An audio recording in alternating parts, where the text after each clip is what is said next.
জগন্নাথ সোরেন, বয়স 12, রুগ্ন অপুষ্ট। সকালবেলা নুন ছড়িয়ে পান্তা খেয়ে এসে ঘর থেকে বেরিয়েছে। আষাঢ়ের মেঘ ঘন হয়ে আসছে, কালো হয়ে যাচ্ছে পথঘাট। জগন্নাথ সোরেনের চোখে আলো।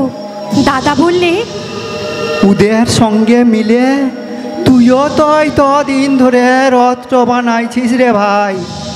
যা না কেনে উদয়ের কাছে, আজই তো রথ, তোকে ঠিক টাইমতে দিবে। রথ তো টাইমলে কি হয় রে দাদা? রথ তো টাইমলে জগন্নাথের আশীর্বাদ তো পাওয়া যায় রে ভাই। তাতে শরীর খারাপ ভালো হয়ে যায়, আরও কত কি ভালো হয়। 2 বছরের বড় দাদা কত জানে জগন্নাথ ভাবে। সেও জগন্নাথ, তাকে আশীর্বাদ করবেও জগন্নাথ। জগন্নাথ হাসে, ছুটতে ছুটতে যায় রথতলা। জগন্নাথের মনে পড়ে, এই তো সেদিন রায়বাবুদের খুকিটা জলে পড়ে গিয়েছিল, সে দেখতে পেয়েই দিল ঝাঁপ।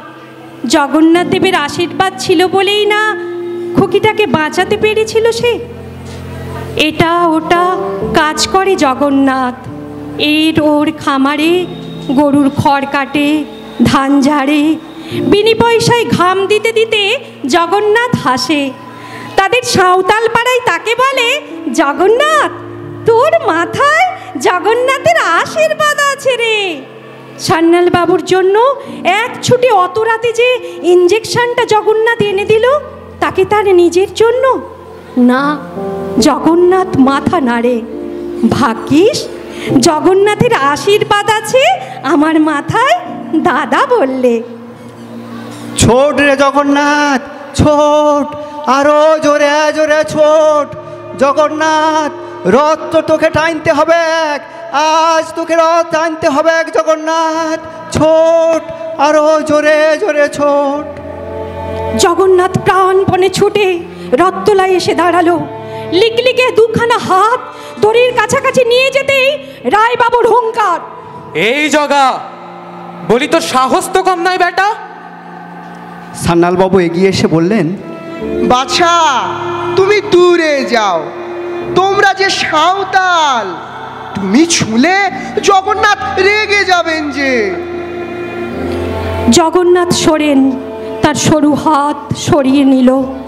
ঠিক তখনই রথের জগন্নাথ সত্যই রেগে গেলেন।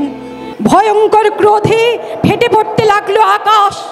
মেঘ চিরে চিরে বিদ্যুতের ঝলকানি, ঝড় ঝড়, প্রবল ঝড়। সকলে তটস্থ, কম্পিত। এই শুভ দিনে এমন বিপর্যয় কেন ঈশ্বর? ঝড়ের গতি ক্রমশ বাড়ছে, রথের রশি ধরে রাখতে পারছে না রায়, সান্যাল, মুখার্জি, ব্যানার্জিরা।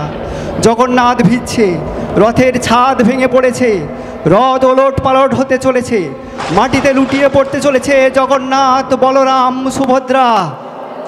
জগন্নাথ সোরেন বুক দিয়ে ঠেলে ধরল রথ।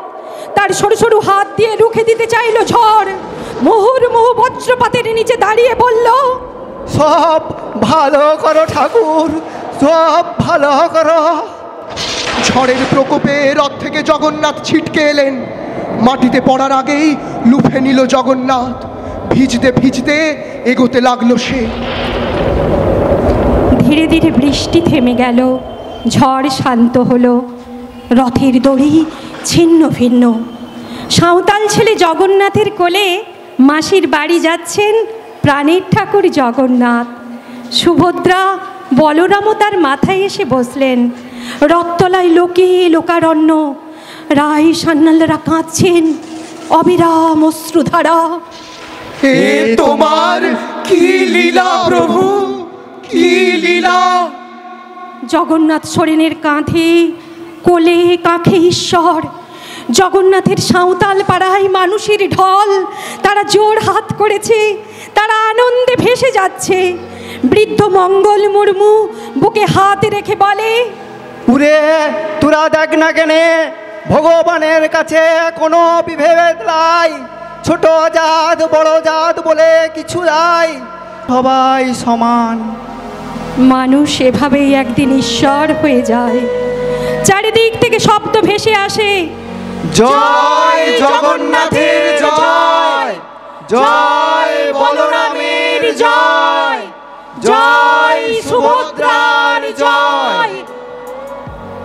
আসুন না আমরা সবাই এই শুভক্ষণে সমস্ত জাত পাত ভুলে, ধনী গরিব ভুলে, নারী পুরুষ নির্বিশেষে একসঙ্গে এই আনন্দ উৎসবে মিলিত হই।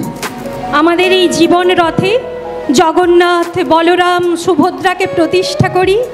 রথের চাকার মতো আমাদের জীবন রথের চাকাও যেন সকলের মিলিত প্রয়াসে এগিয়ে চলে। চারিদিকে মিলনের সুর বেজে উঠুক, আর সবাই মিলে চিৎকার করে বলি, জয় জগন্নাথ, জয় জগন্নাথ, জয় জগন্নাথ। জগন্নাথ।